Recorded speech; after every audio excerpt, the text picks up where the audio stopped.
our family of 6 traveled to northern British Columbia for a locum for my husband's work. We didn't know where the grocery store was. We didn't know where the transit was to the local library. I was homeschooling in January or February, full snow, full cold.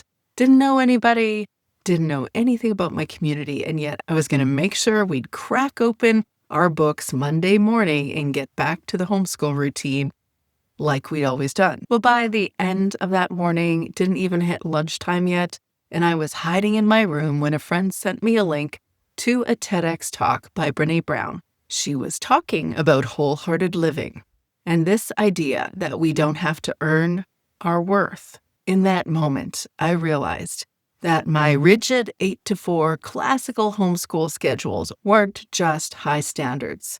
They were a survival strategy.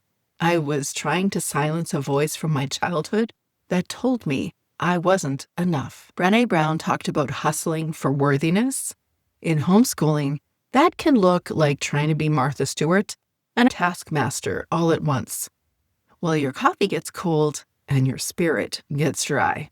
The slow awakening for me was me realizing that rest isn't a reward for everything finished.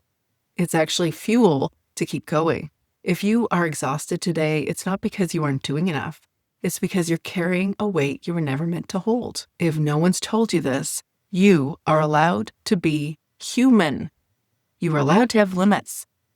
This week, identify one thing you are doing just to prove you are capable and ask yourself, what would happen if I let this go? Because you don't need to be perfect to be worthy. Understanding that my worth wasn't tied to my output was the aha moment.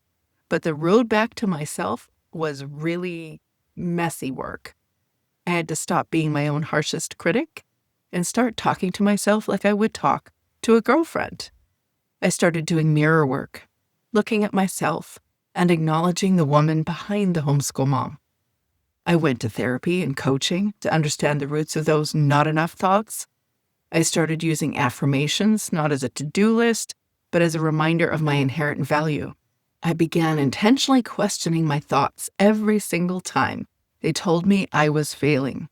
I'd ask, is this thought helping me connect with my kids, or is it just making me feel small? If you're exhausted today, it's not because you're not doing enough. It's because you're carrying the weight of trying to prove your worth. You don't have to earn your rest. You are worthy of peace simply because you're here. You are allowed to have limits. You're allowed to be human. I'll see you in the next video.